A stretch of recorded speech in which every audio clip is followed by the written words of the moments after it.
அஸ்ஸலாமு அலைக்கும். தினமணி பத்திரிகையில் வெளிவந்திருக்கும் ஒரு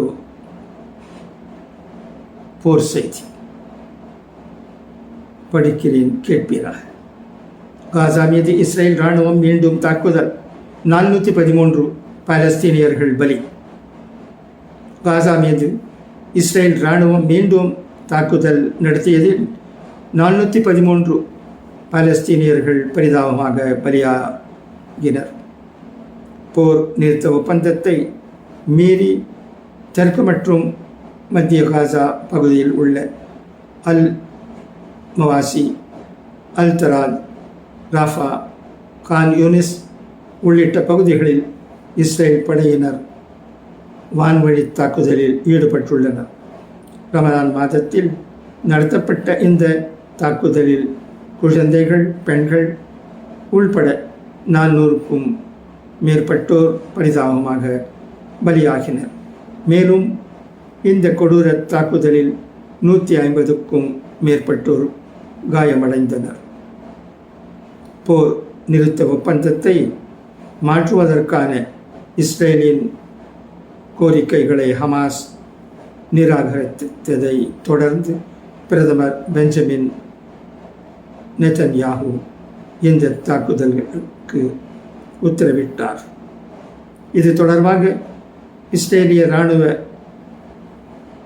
வெளியிட்ட எக்ஸ் பதிவில் ஹமாஸ் ஒத்துழைப்பு தராததால் அவர்கள் மீது தாக்குதல் நடத்தப்பட்டுள்ளது.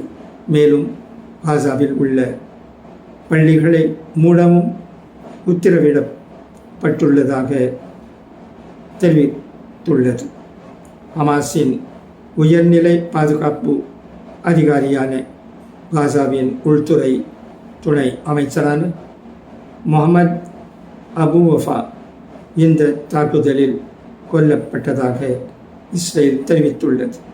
ஜனவரி 19ஆம் தேதி காசாவில் போர் நிறுத்தம் அமலுக்கு வந்த பின்னர் நடைபெறும் மிகப்பெரிய வான்வழி தாக்குதல் இதுவாகும். காசா போர் நிறுத்தத்தை நீட்டிப்பதற்கான பேச்சுவார்த்தைகள் தோல்வியடைந்ததை அடுத்து மீண்டும் போர் துவங்கியிருக்கிறது. இதுவரை இஸ்ரேலின் பதிலடி தாக்குதல்களில் இதுவரை 48,000க்கும் அதிகமான பாலஸ்தீனியர்கள் கொல்லப்பட்டுள்ளதாகவும் 1,12,000க்கு அதிகமானோர் காயமடைந்துள்ளதாகவும் தகவல்கள் தெரிவிக்கின்றன.